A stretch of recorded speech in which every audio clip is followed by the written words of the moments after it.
Aaron, thanks for coming on. I really appreciate you taking the time to have a conversation with me. Would you mind telling us a little bit about yourself before we get started? Sure thing. So my name is Aaron Preston. I'm a professor of philosophy at Valparaiso University in Valparaiso, Indiana.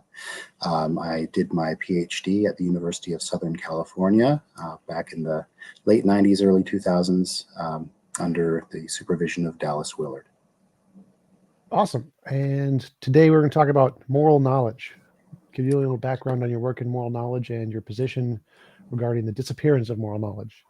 Right. So the phrase you just uttered there, the disappearance of moral knowledge, is the title of a book that my mentor Dallas Willard was working on at the time of his death in 2013.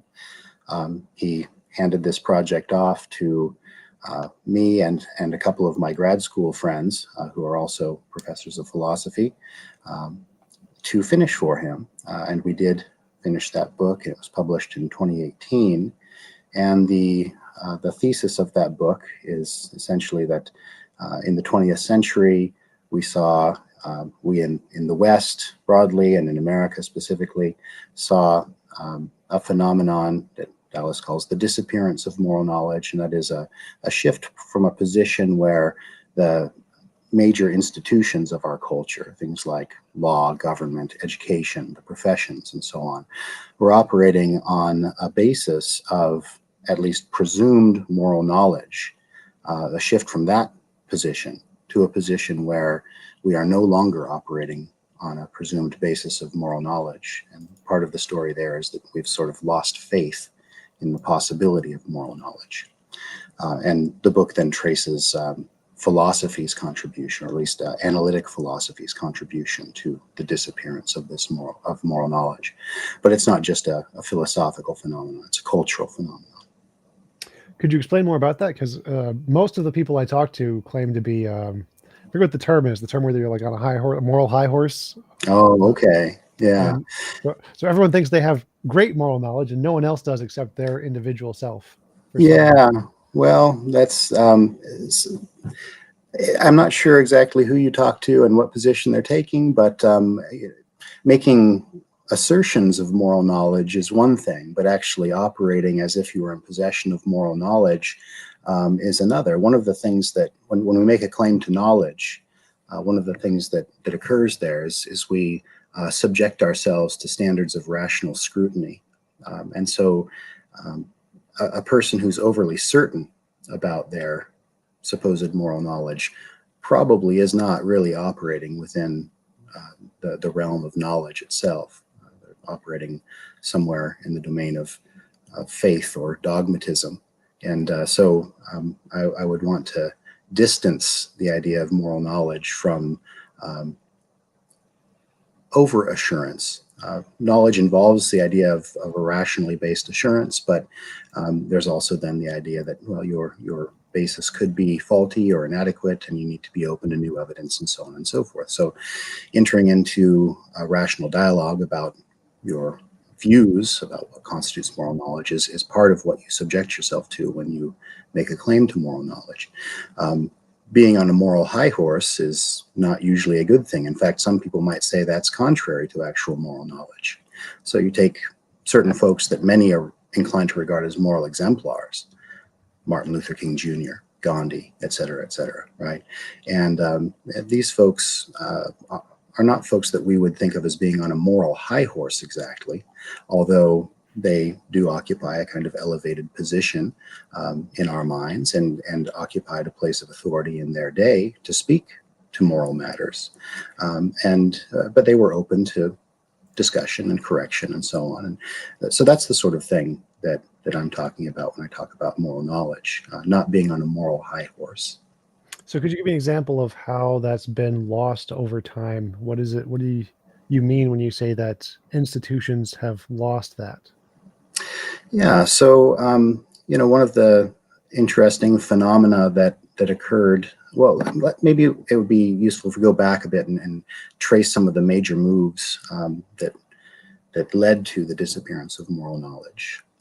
One of the things that happened in the early 20th century in the American university and this has been traced out in a book called The Making of the Modern University by an author named Julie Rubin. In the early American colleges, before they were really called universities, there was a presumption that there was a body of moral knowledge, and it could be taught, it could be conveyed just by speaking, that one had duties of specific sorts that they needed to know about, and that these were just as assured in terms of knowledge as, say, knowing mathematical truths or scientific truths. But over the course of the first few decades of the 20th century, movements arose in the social sciences and in philosophy that rejected the idea that moral claims had any cognitive content at all. And in philosophy, we usually refer to this as emotivism. The idea was that moral utterances didn't make factual claims, they merely were expressions of feeling or taste or sentiment. And so they ended up pointing in the direction of a kind of subjectivism in morality. And this then was, this type of view was ensconced in the American university system as that sort of transition from being colleges to research universities, in the form of curricular changes. And Rubin traces all of this out, but the basic idea here is that in the early American colleges, you'd have what we would now call a capstone course on moral philosophy, where you would try to draw together all the threads of your education and see how they all fit together into a worldview that showed human life as oriented to moral and spiritual ends. And then through various curricular revisions, that was jettisoned. And what came to take the place of moral education as traditionally conceived was general education. And general education then gave way to a system of electives, where people just take what they're interested in. And moral education was sort of shuffled off, according to Rubin, to the arts and humanities that would try to teach material that would be inspiring to people,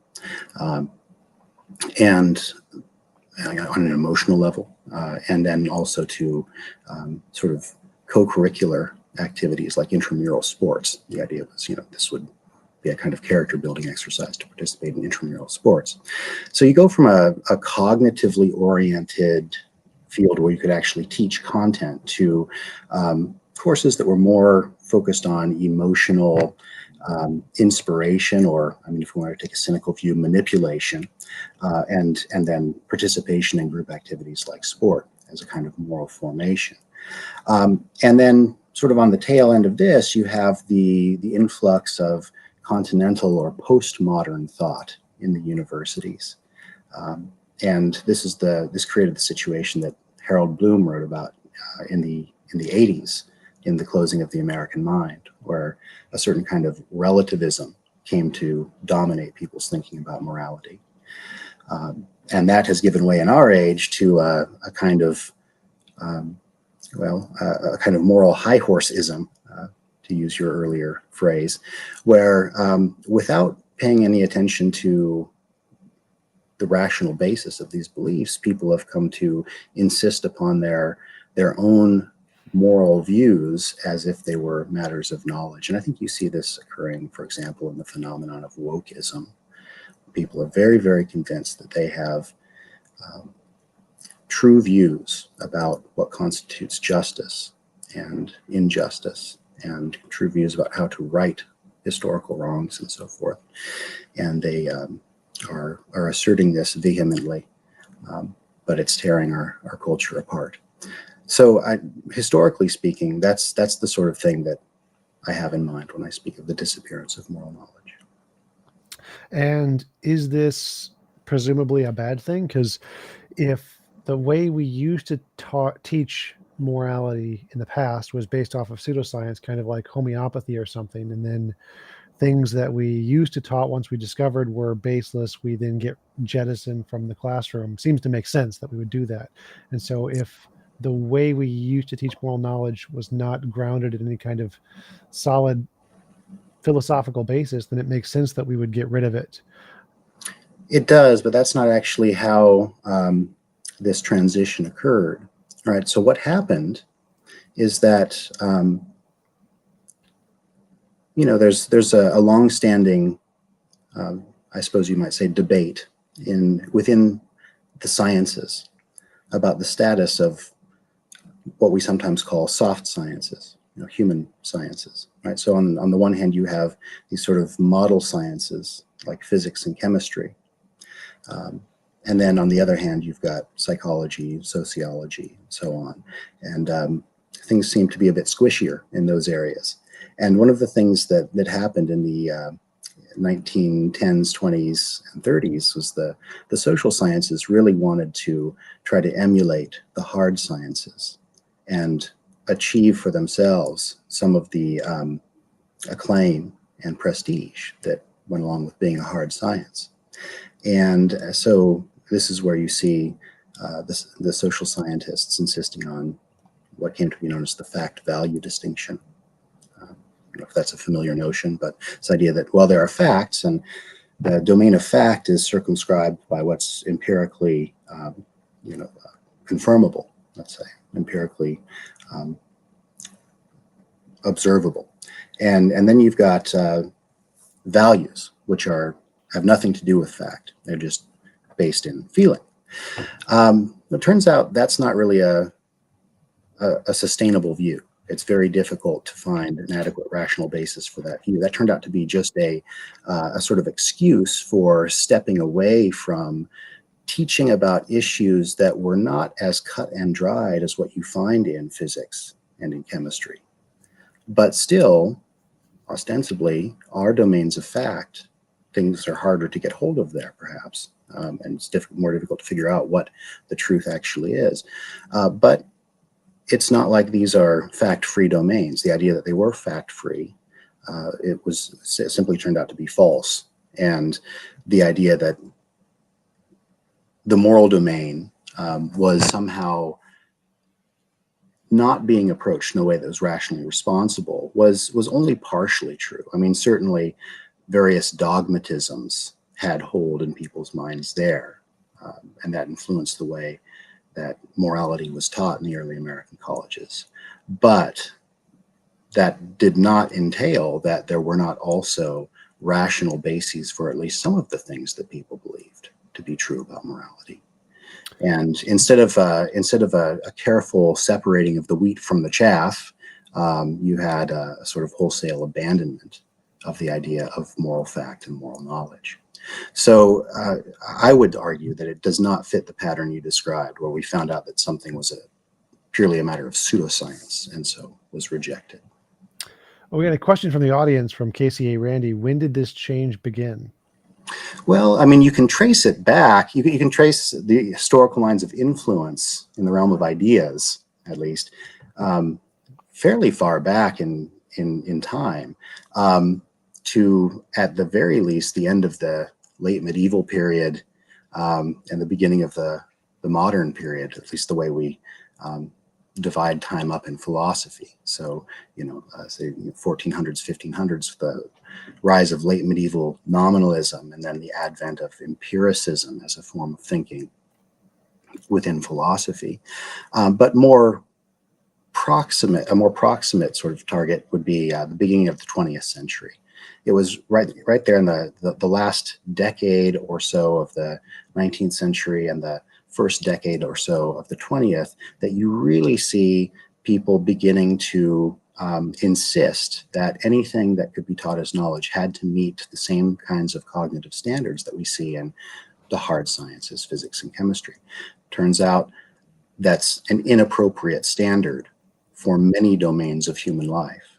There's a lot that matters that you just can't know anything about if you insist that we meet those standards in every domain of human life. And so what we have to do is consider the possibility that different domains of knowledge might have different standards of what philosophers call justification, right? Different standards of evidence, we might say, that are particularly applicable within that domain. Right? So I mean, just think about the difference between physics and law.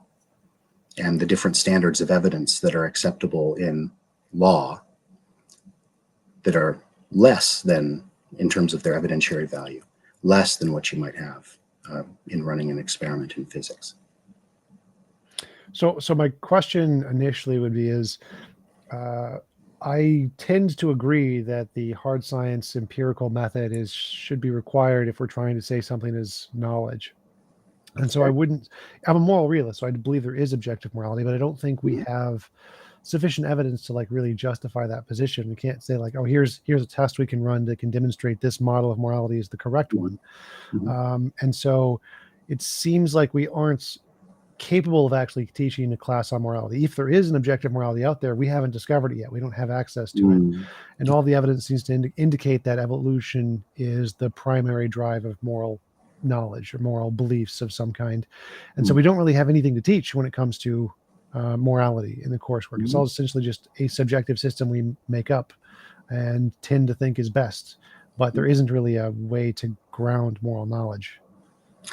Well, I don't know. I mean, there are two ways we could push on this. One would be to say, we've come to a point, even in the hard sciences, let's take physics for an example, where it's not always clear what the facts are. So, there's something like 24 or more interpretations of quantum mechanics. Maybe only about half a dozen are really popular, but there are lots and lots of interpretations of the observational data of quantum mechanics, right? And even if we just focus on the half dozen or so interpretations that are the most popular ones, you still have some indeterminacy in terms of, which one of these is the correct model. But you can work within those models and say, well, these are the most plausible models based on what we think we know. Right. And so the indeterminacy or the uncertainty there doesn't prohibit us from teaching in a way that is hopefully non-dogmatic and is open to alternative, reasonable possibilities, but still isn't open to everything. Some things are excluded entirely. Some things are less plausible than others. We have a few front runners, and we can teach that. And we can teach that in a way that's responsible. And morality might function on a similar sort of model here. There might be certain moral systems, and we don't want to limit ourselves to talking about systems here. I mean, one important view in the history of ethics is one associated with Aristotle. It's called moral particularism, and the idea here is that, well, we're much better at discerning moral facts in particular circumstances or situations. Building systems is something we're not particularly good at in morality, and there are lots of questions that arise around that view. But it doesn't have to be limited to a system. There might be particular moral facts in particular cases that we could all agree on, and we might be able to use those to think about how to make generalizations that would serve as good rules of thumb for the guidance of life, but might be subject to exceptions in particular cases. Like, do not lie. Is that a good rule of thumb? Do we want to teach our children, as a matter of course, you shouldn't lie, but then what do you do with those exception cases where the standard sort of exception cases? Okay, you're Jews in the basement. Jews in the basement, right? Yeah, and it's like, well, you've got some folks like Immanuel Kant who rather infamously argued that under no circumstances is it okay to lie. But most of our intuitions point in the opposite direction and say, well, no, and under those circumstances, it would be okay. Maybe not, and might have some disagreement as to whether it's the right thing to do or the least wrong thing to do, and it's just still not desirable but forgivable or acceptable in those circumstances. But still, you're going to have some convergence of opinion and say, well, that's what you ought to do. Whether you want to characterize it as right or least wrong or whatever, you can get into some fine-grained debates about that. And it's not clear to me that we're going to have meetings of a lot of meeting of the minds on that, lots of consensus about that. But you do tend to see a lot of consensus on just what's the right thing to do in the particular case. Well, my initial questions would be in the case of physics, I don't think the analogy works because in physics, we have a large body of work that we can empirically verify. So we have particles, principles, particles, and laws that can be tested, make novel testable predictions, be verified in the lab. And string theory and all these different interpretations are just combinations of those things. So they're using the things that we can verify at the hard science level and they're just combining them in a new way. And the combination can't be verified, but all the pieces have been verified. Whereas morality, there doesn't seem to be any pieces. There's just essentially hypothetical stuff, and that's all you got. And in physics, those kinds of theories aren't accepted. They're not taught in schools. They're just pure making stuff up, essentially. And so in the case of morality, I don't see the same parallel between the physics case. And my second question would be, what kind of classes are you advocating we teach? If it's just kind of like what atheists advocate for in the religious studies that we teach all the kids, all the religions, and then they just decide for themselves kind of a thing. And if that's the kind of moral class you're advocating for, I'm fine with that. But are you saying that there's some particular moral things we should be teaching as this is the right answer and indicate that they should on a test, this is the answer you should get to, and if you don't, you're wrong on this one or something like that? Yeah.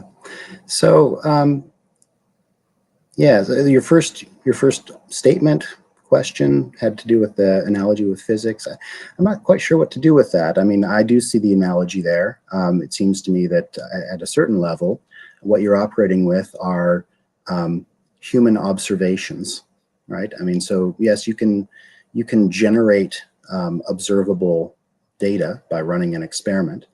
But then the question is, well, what do people claim to have observed, right? And then what do we make of that, right? And so at a certain level, you are dealing with, you've got, sort of your input, your observational phenomena, and you've got human reception and interpretation. And you have the same thing in the moral domain. You've got cases where people have to make judgments or assessments or evaluations about what they are to do or what others ought to do. And then you have the human perception of those situations, and you have human interpretations or judgments about, well, here's how I see the situation. So I don't really see a massive disanalogy here that would ruin the sort of parallel that I'm suggesting. Well, my objection here is that all of the moral facts seem to be best explained by it's a product of evolution, and the physics facts don't. That they're not a product of evolution. Oh, I They see. seem to be Okay. something independent of our imagination, of our psychology, of evolution, something true about everywhere in the universe. This is the case because of laws of physics. And so saying that there is this truth or truthiness to morality seems to be claiming something completely different than there's a truth to gravity or something. And so Okay. the fact there are these objective truths that we can demonstrate in the case of physics doesn't seem to apply to morality. Right. Okay. So you're proposing that evolution somehow facilitates what I would call the psychologizing of morality, that this is really just a sort of human projection onto the world. It's explained in terms of the actual architecture of our human bodies, especially our brains, right? And so we have these almost kind of like a, I don't know, Kantian notion that we have this conceptual grid built into our brains or something. We tend to think in moral terms, but it's not really part of what's out there. And I would say, well, why exactly should we think that just because, I mean, there are several responses I might want to make, but the first is, why should we think that just because something came about through evolution means that it's just a projection and not really a perceptual power to see what's out there? We could do the same thing with vision, right? Human vision came about through evolution, right? And yet most of us are willing to say it reveals, at least in part, some of what's really out there. I'm not just projecting that there's, a mug here. I actually see it, and it's real. So why couldn't a moral sense be part of our evolutionary architecture, as opposed to a moral framework that projects, a moral sense that receives from the outside? Or absolutely could be, but you need something independent of the sense to verify that. So you'd say, like, if this sense I'm how would having you? corresponds to reality, then we're going to need to make like a novel testable prediction about something we're going to be able to observe in the future. Then we can be like, yes, this is more than just a mirage. Mhm. But if until we have that, like we do for physics, I don't think it's justified to conclude it is in fact a feature of reality yet. Well, so yeah, I mean that's fair. If we are living lives rightly, there presumably would be some sort of output from that, some sort of result that would indicate that we're living our lives rightly, right? And so I don't know. I mean, you might take let's take Martin Luther King's moral beliefs and compare them to the moral beliefs of the woke, right? And ask, well, which have the better outcomes, right? And you can kind of look at that, and you might think, well, look, living life rightly should lead to something like flourishing for most, if not all, people, or something like that. So there should be an increase in flourishing for people if you're living life rightly. And I think that in those kinds of terms, now we can have debates about what actually constitutes human flourishing, and that's part of the problem, of course. But it seems to me that it's a pretty cut and dried set of observations here. That Martin Luther King's vision of the beloved community, and to the extent that he actually moved us toward that goal, constitutes a set of better outcomes than what we're seeing with wokeism. And that might constitute the kind of empirical validation that you're talking about.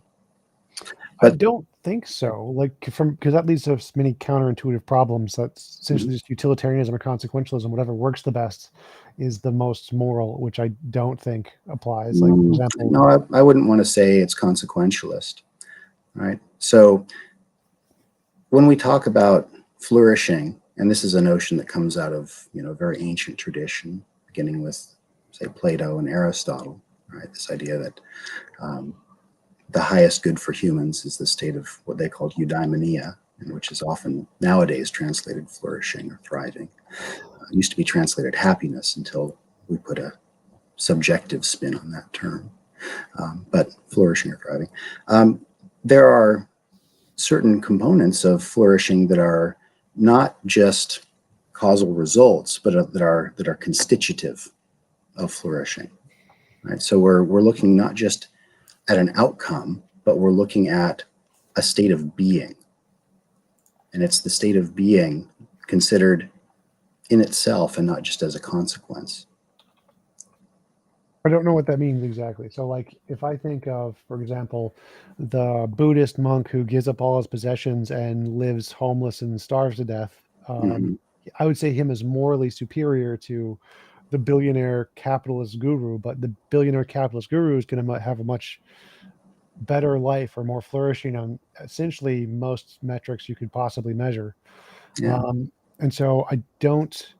It seems like in the definition of flourishing there, it's kind of circular in that whatever you define as flourishing is also going to be based on your already determined criterion of morality. So if you define something, this is moral, and Mm-hmm. based on that definition, you determine what flourishing is, well, then if someone just has an alternative definition of morality, Mm-hmm. each definition is going to provide their own preferred ideal amount of flourishing, and so everyone's going to have a different maximization of their flourishing level. And so again, you're not going to have a way to differentiate which ones are right or wrong here, unless you go with something like consequentialism. These people live more or something. Well, sure, yeah, but even that presupposes a kind of evaluative judgment about best outcomes, right? So, yeah, I mean, you're right, and this kind of circularity, shall we say, I think is inescapable in some domains.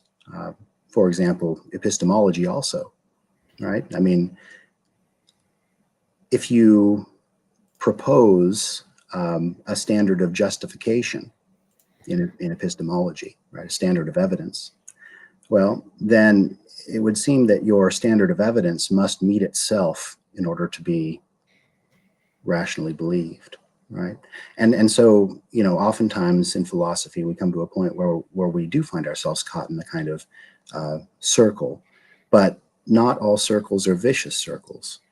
It's one way of trying to escape from this and saying, well, look, if you have direct insight into the truth of a claim, then that might get you out of some sort of self-defeating circle. And so long as the circle isn't self-defeating, then it's not epistemically vicious. And I would say that the same is going to be true in terms of morality. So we want to, we don't want to let our ideology run roughshod over experience. And we want to try to be honest with ourselves and each other as we try to figure out what constitutes human flourishing and what kinds of beliefs perpetuate or lead to and perpetuate or maintain a state of flourishing, or at least as close as we can come to that. And so, what I'm saying is I don't deny that there's a kind of circularity here, but I would deny that there's a vicious circularity which necessarily pushes us into a kind of perspectivalism when it comes to morality. It seems to me that if we're open, honest, and cooperative with each other, we can find a lot of common ground. And then in cases where there are sticking points, disagreements, well, maybe that's a reason in some cases to back off of our claim to knowledge and say, well, okay, we want to think about this some more. Let's keep working on it together. Well, I mean, the circularity part, I kind of partially agree. I think every hypothesis starts with, if my hypothesis is true, then obviously that's the circular part. Like, yeah, obviously you're gonna have to assume your hypothesis is true to make predictions. But the example you gave of like leading to more flourishing or something along those lines, that same example can be used for all things that we think are purely figments of people's imagination. Maybe a cultural trope, maybe wokeness, or political ideologies, sociological trends, hobbies, religions. You could just say, well, if this religion is true, it'll lead to flourishing. And then you say, well, that whatever culture you want to identify as the flourishing one, they're flourishing, therefore my hypothesis is true. And so I don't see that kind of prediction as telling us anything more than a psychological feature of humanity that we really like. And so I don't see that as giving us any grounds to think morality is more than a psychological feature that's a product of evolution, any more than it does religion or capitalism or wokeism. Okay. Yeah. So, I mean, I guess it comes back to this fundamental ambiguity, where it's kind of, again, the vision example. You want to treat morality as if it's a projective feature of human nature, human being, right? And kind of on par with saying, well, your eyes just sort of, well, I don't know if project is the right word, but in receiving whatever input they receive from outside, they sort of change it and interpret it in a way that is distinctively human, or perhaps distinctively TJumpy. My visual system interprets or projects in a way that's distinctively Aaron-y or whatever.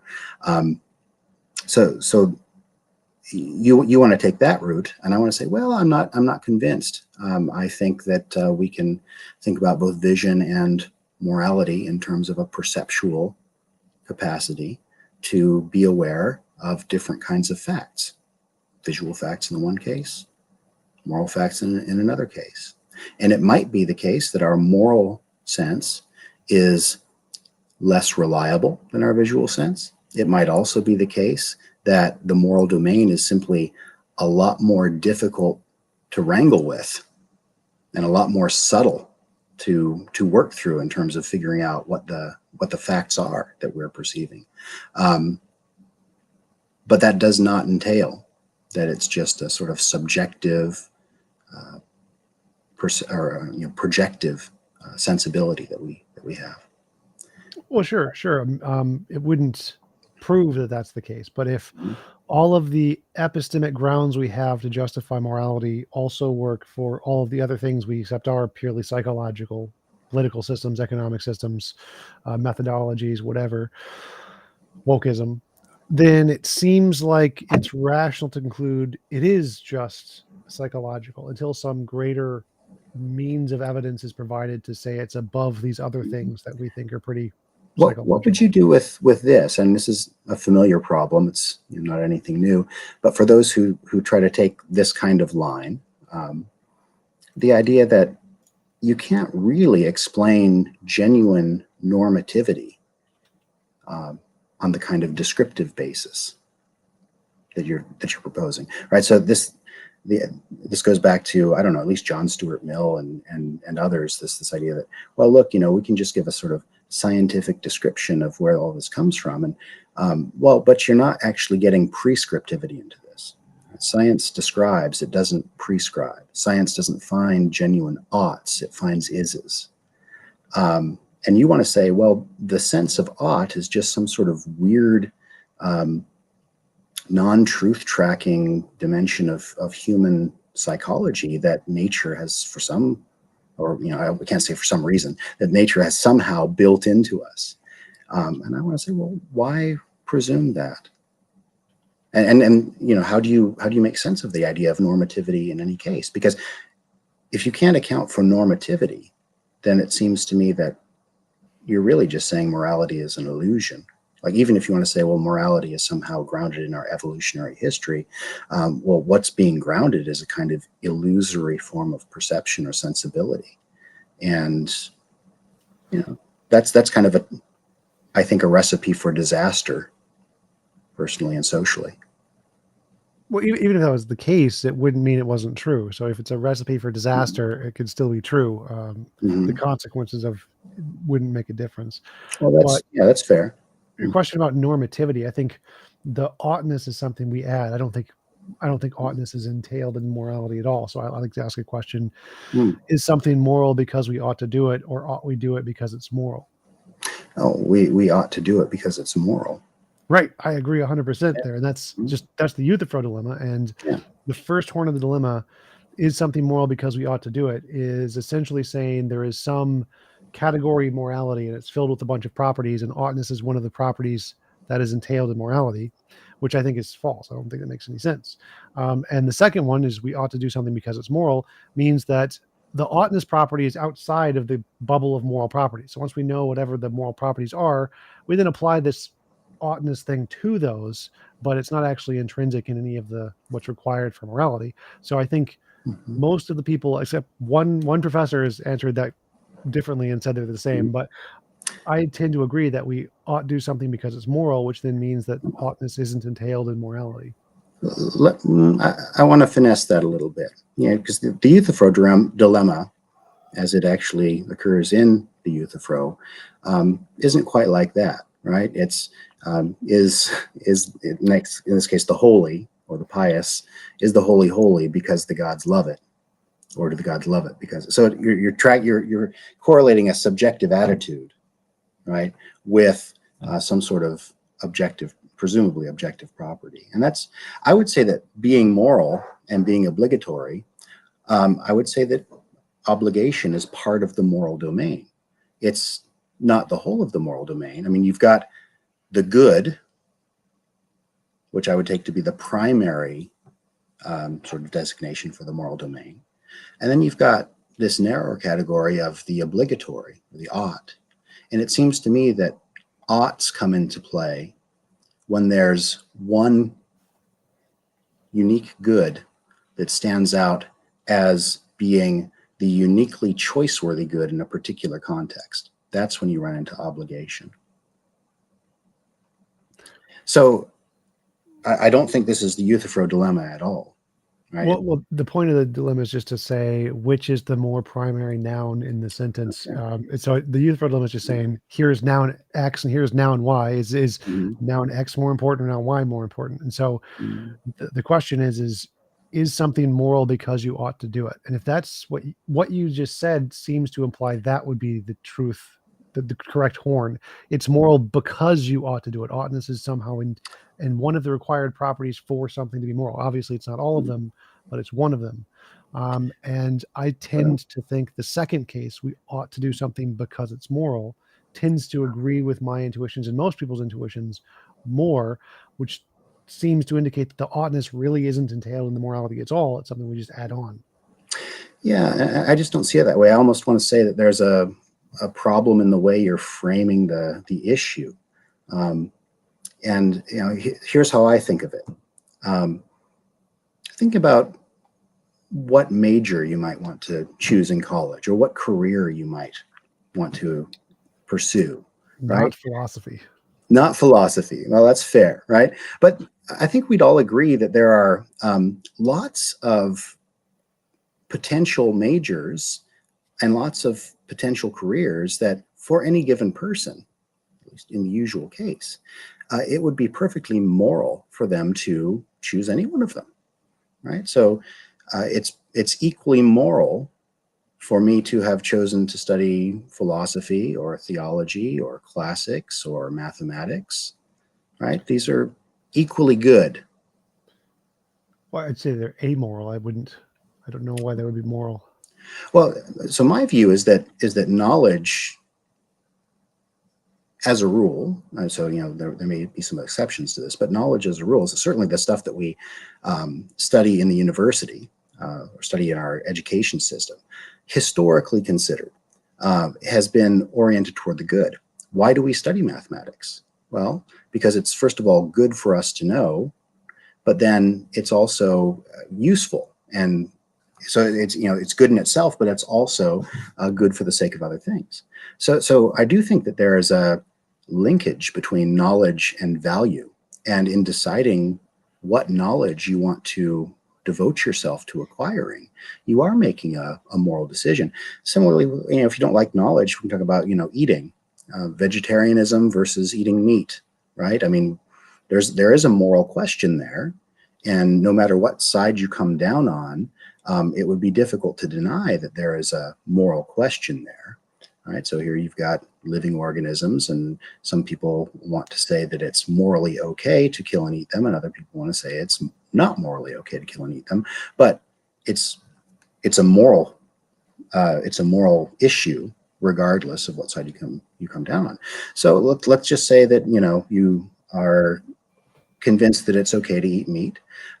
So you're, choosing what you're going to have for dinner, and you could either have a vegetarian meal or you could have a meat-based meal, and both are going to be equally good or equally morally acceptable from your perspective. But there might be special circumstances that make it obligatory for you to choose one rather than the other. So, for example, if you are in a culture where vegetarianism is the norm and it's perceived to be a moral issue, it might be the case, and we can argue about the ins and outs here, but hopefully you can at least see the sense of what I'm about to say, and that is that it might be morally more important for you not to offend your hosts or your the people you're visiting with than for you to indulge your desire to eat meat if they are vegetarians or if the culture is a vegetarian culture, right? So there it might be obligatory for you to restrict your choice and eat a vegetarian meal because there's a higher good of maintaining friendly relations with the people that you're visiting with, right? So I would see the obligatory as a special case of the morally good. When one morally good possibility stands out as uniquely choice-worthy, then obligated. I don't quite follow how that would fit into my question. So Okay. say you're right that it is more moral to eat the vegetables at a guest's house. Mm-hmm. Is it moral because you ought to do it, or ought you do it because it's moral? And I would say second one, like who cares? The ought's just irrelevant here. It's just that's the moral thing to do. And once we know it's the moral thing to do, I can then apply it. Are you limiting the realm of the moral to the realm of the obligatory? Because then I would agree if that's the framework, but I don't. I mean, it seems to me that there are a number of things that are good but not obligatory. No. So it's like the first horn is saying oughtness is one of the properties that makes something moral. It's not saying it's the only one. So Mm-hmm.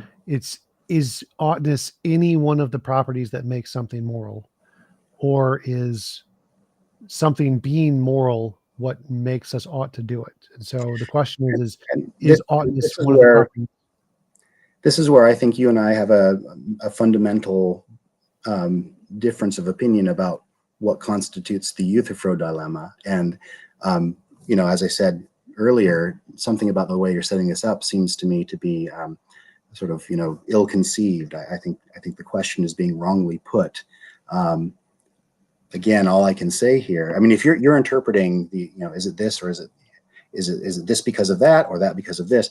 I would say, well, look, I mean, on my view, anything that's generally obligatory must be moral because it's a special case of the moral for me, right? So nothing can be obligatory without being moral, right? But it's not quite the either or that you're suggesting, right? So when I say yes, it's obligatory because it's moral, I'm thinking of being moral as a necessary but not a sufficient condition for being obligatory. In order to be obligatory, it must be moral, but then it also must be uniquely choice-worthy in a particular context. And that's how I'm thinking of obligation. And you seem to be thinking about it in a different way. And I'd need to know more about that. But I don't know that I can receive your either or Euthyphro dilemma style question in the way you intend it, given the way I understand obligation.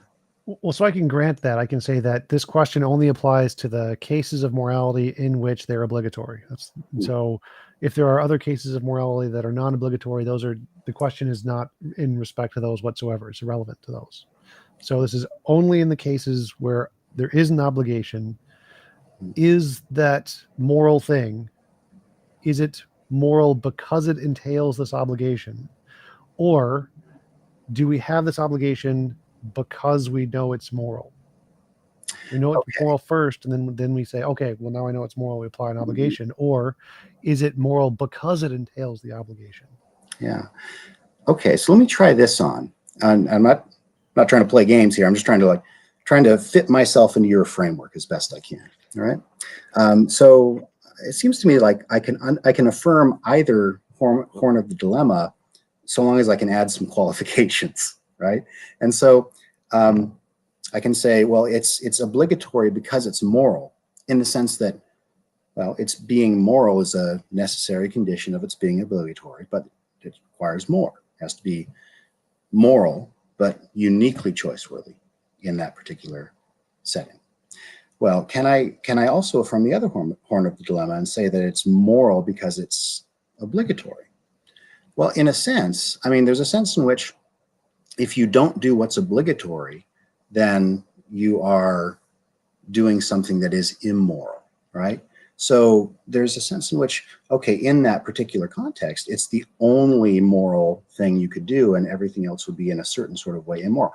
I mean, we have these cases where something is not immoral in itself, but it might be wrong in the context, right?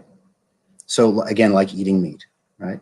If we are agreed that eating meat is not immoral, but it might be immoral in the context, then I can affirm in that sense that, okay, in this case, it's moral because it's obligatory, right? Because it's a moral option and it's uniquely choice-worthy, it's obligatory, and because it's obligatory, doing anything else in that particular context would be immoral on some level, would be wrong, right? But then we make this distinction between what's the right thing to do in the context versus what's the right thing to do, or what's morally allowable in itself. And in terms of the in itself, I want to say, well, all of these options are moral, but in the particular context, I want to say this is the uniquely choice-worthy good. Could you walk me through that one more time? So I'm not quite following there. Like, okay, the oughtness and how it relates seems to be superfluous to me. Like, I don't think we need the oughtness of any kind. Just say we know it's moral. So once we know it's moral, then the oughtness does no sufficient work there. So like, I'd say that it's moral to eat vegetarian. I think it's immoral to kill animals. So I agree with the vegetarians. So okay, it's immoral to it's immoral to eat meat because you're Mhm. violating something's consent. It was a living being of some kind. And it's also moral to acquiesce to the desires of your host because Mhm. that's their house or whatever. Mhm. But I don't think I need the oughts in any of that. I don't think I need to add ought to any of those things. Can you think of a situation where there would be multiple goods that Yes. you could choose from, and there would be no obligation to Yes. choose any particular one? Yes. So give me an example of that, one that you would accept, and let's see if My that f- relates my anything. f- my friend would like a Coke and some popcorn. I choose to give him neither. Both of those would be moral. It'd be moral for me to give him a Coke, and it'd be moral for me to give him both Coke and popcorn, but I'm obligated to do neither. Mm-hmm. Okay. Okay. Yeah. So would there be any conditions under which one of those options would become obligatory? I don't think so. Wh- Unless What I about, have so, agreed to if I have agreed to a contract, like I said, mhm, I have agreed under my consent to abide by this set of rules. And mhm, then there's something where I have to do something in mhm. accordance with those rules, then I would be obligated, not based off of morality, but based off of my agreeing to this set of rules. So I What have about a bound myself. situation where you two were, I don't know, dying of thirst in the desert, and you have two Cokes? Would you be obligated to give one to him? No, No, you could keep them both for yourself. And see, now I think I would disagree. it wouldn't be immoral for me to keep both for myself. If they're my Cokes, it wouldn't be immoral, but Mm, it would be moral for me to give him one. mhm, It would be amoral for me to do nothing. mhm. But it wouldn't be immoral. The immoral thing there, I think, would be nature. Nature causing us to die would be immoral. But I didn't commit the immoral action by not giving him the Coke. Yeah, yeah, yeah. I did watch one of your videos where you were talking about that view about, nature being immoral, and so that's Yeah. interesting. I don't know quite what to say about that, but it's an interesting view.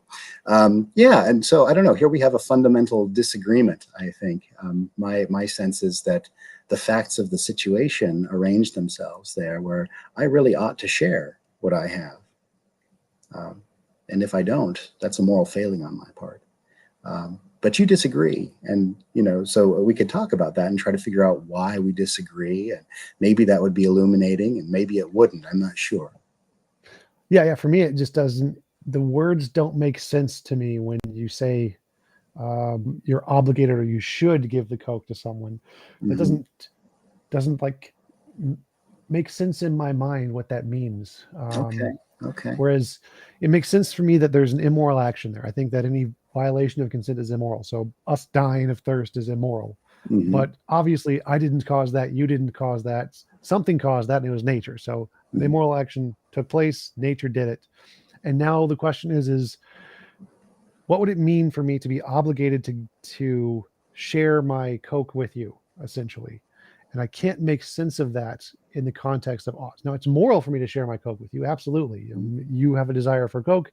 If I give you a Coke, that's assisting your voluntary assistance of your will. That's moral. If I punch you in the face, that's involuntary restriction of will. That's immoral. But if they're already my Cokes, then I'm not obligated to give you a Coke. Hmm. If one of them was yours and I stole it, that would be immoral. So in that case, if we thought of both of the Cokes, one of them was yours and one of them was mine, then obviously if I took both, that would be immoral. Yeah. Yes. So it's interesting. I mean, you seem to be operating with an implicit, and I'm sure you could make it explicit if we turn to that, but an implicit um, view about private property and ownership in the background as being a strong plank in your moral platform, right? And I guess I would hold that to be less dear. I think that private property has its place and ownership rights have their place, but I don't think they're absolute.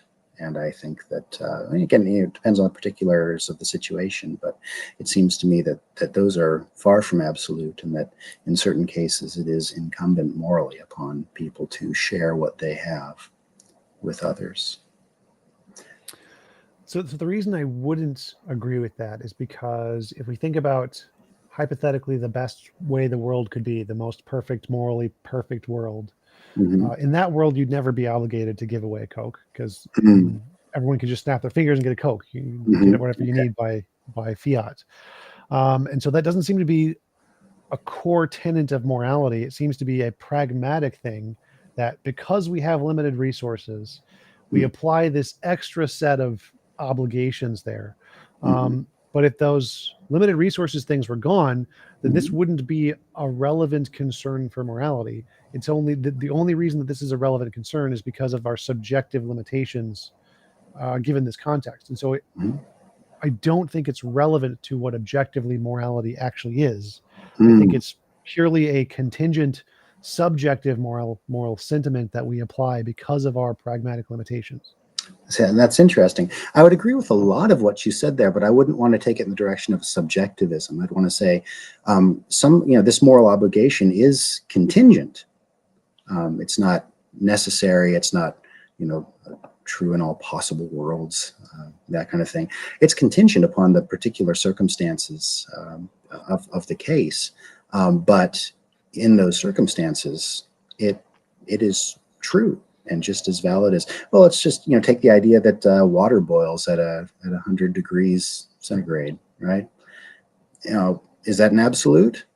Well, no, No. it kind of depends on what, your elevation, right? Yeah. If you're in space, it instantly boils when it goes outside. Right. So it's kind of like, well, okay. So, but is that any less factual? That it's still factual, even though it's contingent. So that's kind of how I think about these obligations that are not, say, universally and necessarily applicable. And I agree with you that, like, in a world where there was no scarcity of the resources necessary for flourishing, you would probably not encounter obligations to share with others. I say probably only as a guard against things that I can't think of at the moment. There might be some weird case that you might think of and throw at me. So I'm trying to be careful there. But probably you wouldn't have obligations, and that would be fine. And there could still be lots of goods attained. In fact, that would be, you'd have more good attained in a state where it was just, perpetual flourishing with ease for everybody, right? I mean, that's sort of the ideal. But if we get there, great. I'm not sharing my Coke with you, but and you won't have any need of it, right? I don't know. I mean, but you might also. Let me now reverse what I just said. So there might actually be an interesting class of goods that are attainable only in sharing goods with others.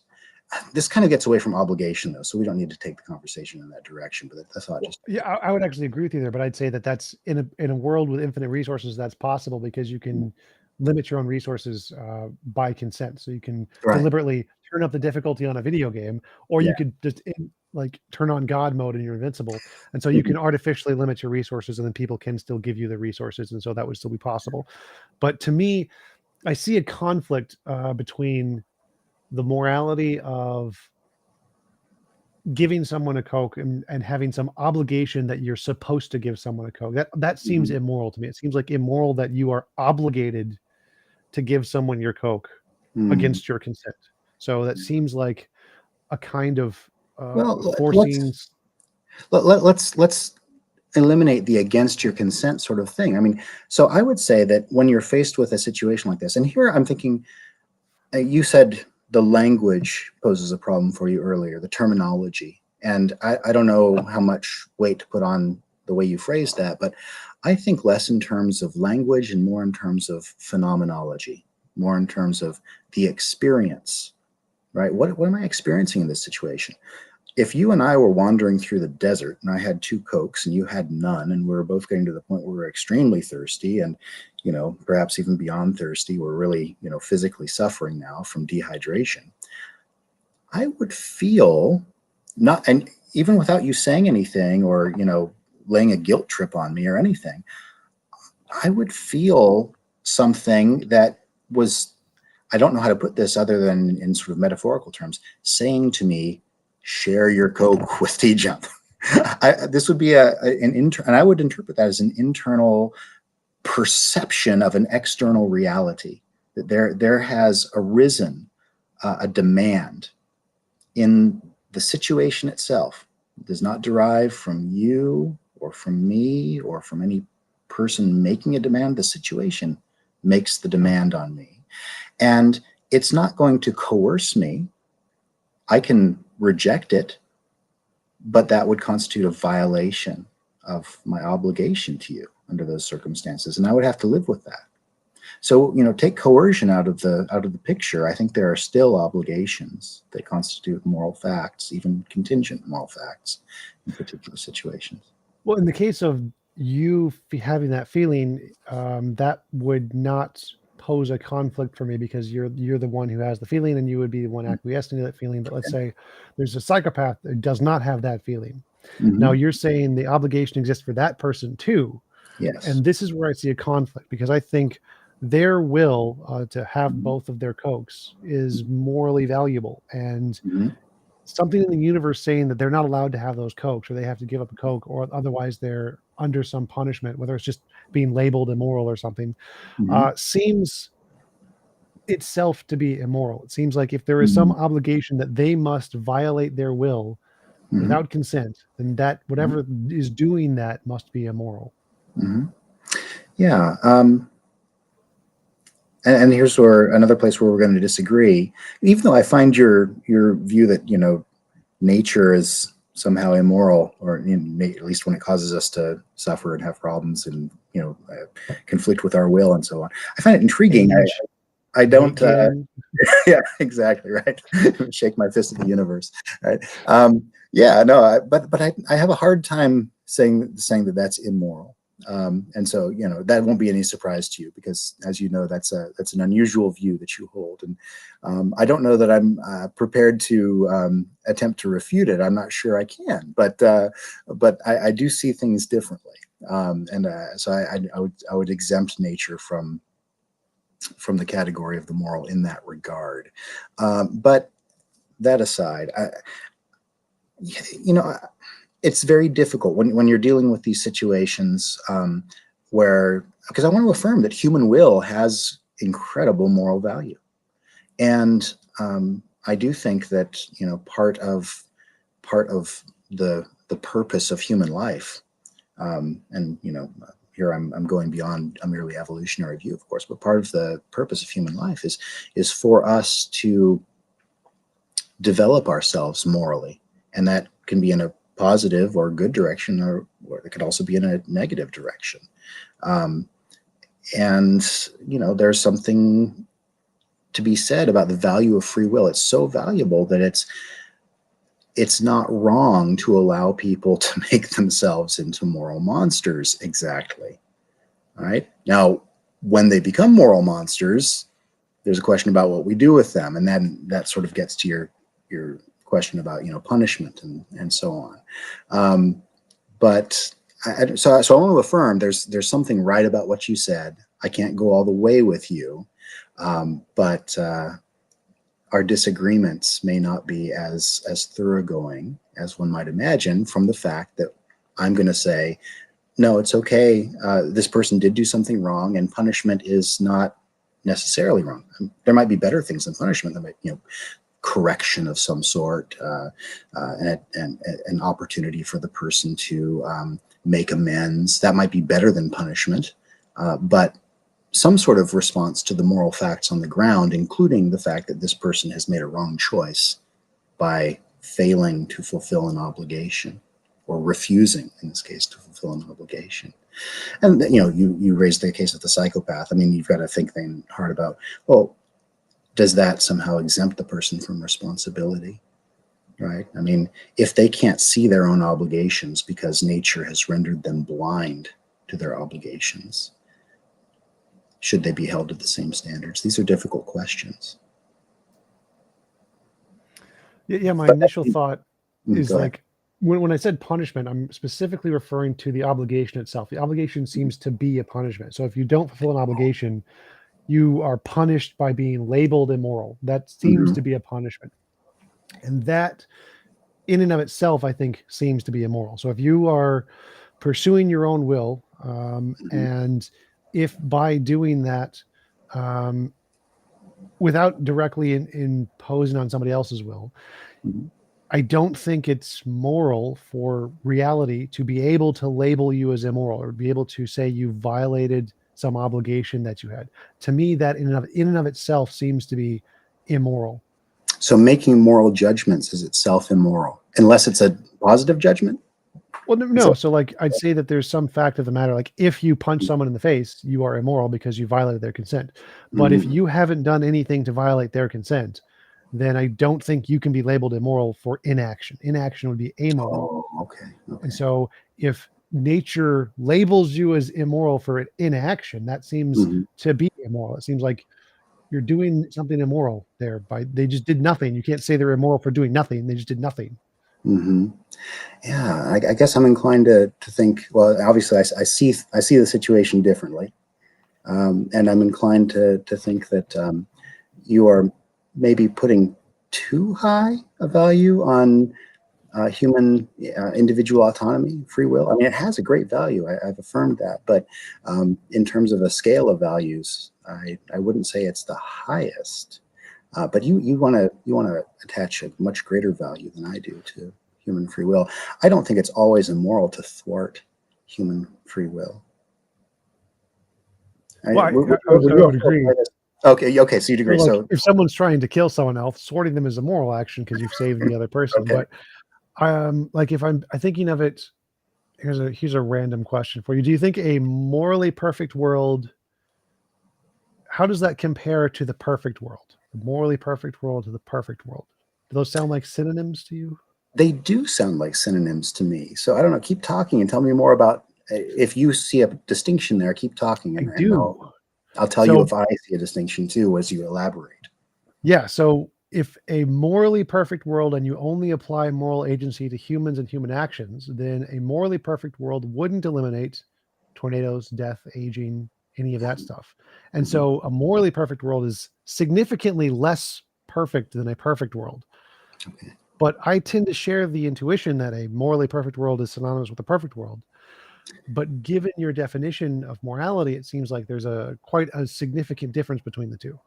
How does this fit with your view that nature can be immoral when it thwarts human will? So, tornadoes destroying my my home, that's against my will. Yes, I would count that as immoral, 100%. The tornado in nature is immoral for doing that. Okay, I would so say that wouldn't but so can nature be immoral and still constitute a perfect world? no, That that would sounded be like what you were saying. no. A perfect No? world would include Oh. a morally perfect world would, Mhm. based on your definition of morality, where nature isn't involved, would just I see. entail human beings being not hurtful to one another. But that would include death. Oh, I There'd still see. be tornadoes. So Mhm. a morally perfect world based on your definition would Mhm. include tornadoes. Yeah. Based on my definition, there would be no tornadoes unless you Yeah. wanted a tornado. So Right. by my definition, it would include no involuntary impositions of consent, no tornadoes, earthquakes, death, aging. That is what I would see as the morally perfect world. So for me, they're synonymous. Morally perfect and perfect are synonymous. But based Mhm. on your definition, they're not synonymous. Mhm. And Oh, that's why I okay. initially asked the question is like, Yeah. does a morally I thought perfect world sound like a perfect world? Do those sound right. synonymous? And Because I said they do, right? And yeah, you want to say there's an inconsistency. And I guess, I mean, this gets into um, deeper issues, I suppose, or it shifts the field a bit in my mind. And we then need to start talking about where so-called natural evil comes from, right? When we're dealing with, so this, in my mind, this shifts the ground into a sort of theological or philosophy of religion type of domain for me. And thinking about the problem of evil, deal with the problem of moral evil. We usually make a distinction, deal with the problem of natural evil as a distinct issue. And there's an ongoing debate in the history of this discussion as to whether natural evil is reducible to moral evil or not, or whether it has its roots in moral evil. Right. So, is it is all that's going wrong for humans in our world ultimately the result of sin? Right. That kind of thing. And I would take the view that it is. So, and I know you're going to want to jump all over me for well, that. God did some things, and I don't know if I agree with those things, but But, I would take a different route. I would say that if we look at the evidence, because I'm a determinist, so I don't think there's free will, which means saying that a tornado is wrong is pretty close to synonymous to saying a person is wrong. Because if they Mm, have a brain tumor and that causes them to be a pedophile or whatever, because we actually have a case of that, mhm, then that person can't be said to be morally responsible. It was the brain tumor. right. And we know that even if there's no brain tumor, your actions are going to be predetermined by your neurology. Mm, And so if it's a particular way your brain is developed over time, that is equally as much as culpable as the brain tumor is, mm, which is equally as culpable as the tornado is. And so if determinism is true, then we don't have this kind of free will culpability thing. And so it seems if morality can apply to us, then it would also apply to tornadoes. Anything that violates wills would be that way. And it seems like we're making strides towards that. There are moral theories that say violating any kind of life is immoral, even if it doesn't have consciousness. Or um, it seems like our scope of morality is increasing to be more based on the impacts of people rather than the intents of people. And if that pattern continues, the end goal would be something like just saying, once we solved morality for humans and humans are no longer evil to one another, would we stop using the word morality at all, or would it evolve into this further stage where morality applies to any kind of involuntary imposition by nature? And I think it will tend towards that usage in the future. mm. Okay, interesting view. This question came up as you were talking through that, and it's a little bit of an aside, I suppose. But why do you place such a premium on consent if you don't believe in free will? If it's just consent itself is going to be a predetermined outcome based on your neurology and traceable back to presumably, I don't know, the Big Bang or something like that, right? Well, I follow the evidence. So, based on my understanding of the evidence of morality, moral intuition, and moral progress, I essentially just plot out the data points and try to describe a principle that describes the pattern and seems to be will based. Oh, okay. So this is just a descriptive idea that morality only applies with. Well, no, you won't be able to say. So I'm still not following. Why? Which data points are you plotting that leads you to the conclusion that anything that violates human will or consent is immoral? So, following moral intuition that drowning babies is bad, helping old Mhm, ladies is good. It seems like the criterion of what morality applies to is some wills of some kind. mhm, mhm, And moral progress shows that the scope of those wills changes. So, like mhm. in the past, we saw women's rights, LGBT rights, workers' Mhm. rights, animal rights. Okay. The scope of morality is increasing as we gain Mhm, more resources or intelligence or whatever. mhm. The things to which morality applies grows. Okay. And as we also gain in the other things I mentioned about more determinism, that's the Mhm, consensus or the leading view mhm, mhm, of that the material world is all there is as far as we know. mhm. um, when we apply moral language to humans, because if all we are is deterministic forces, then the level of culpability is significantly lessened than compared to libertarian free will. And so we can't really say that the person who has the brain tumor is morally culpable. And Right. for the same reason, we can't really say that the guy who has a bad neurology is morally culpable. And so if we follow these kinds of progress of the scope of morality increasing and the culpability decreasing, Mhm. then that would lead to the extreme of any involuntary imposition of will is immoral. Hmm. Yeah, I don't see why it leads to that rather than just a declaration that human life is amoral. And this is, the language of morality is just a weird little language game that we've come up with to articulate our subjective um, perception or construal of certain situations, even if that's biologically grounded and foisted upon most of us who have, typical neurology. So yeah, Right, that it's would definitely be one of the interpretations for sure. But suppose okay. moral realism was true, what Mhm. version of moral realism would, Okay. Okay. if we followed this pattern, what version of moral realism would be the Would outcome? fit. And this is Yeah. the one. And I Okay. make predictions. I say that Yeah. Yeah. right now, all the evidence we have, it indicates Mhm. evolution, but I believe that if we discover other species and artificial intelligences, they're going to discover, or they're going to produce a similar pattern in moral intuitions and moral progress. And if that's the case all over the universe, then this is probably, it must necessarily be something more than evolutionary, in which case we have good reason to believe that it's a more than an evolutionary trend. Okay. Well, that's super interesting. I don't agree, but that's really, and I respect the attempt to sort of come up with a moral realist view that fits the facts as you understand them. That's pretty impressive. Thank you. Yeah. Oh, well, we've been going for about an hour and 15 minutes. Oh wow, time flies when you're having fun. Absolutely, it was a great conversation. I really enjoyed the conversation. Do you want to give any links or references, websites where people can find out more about your work and where to find you?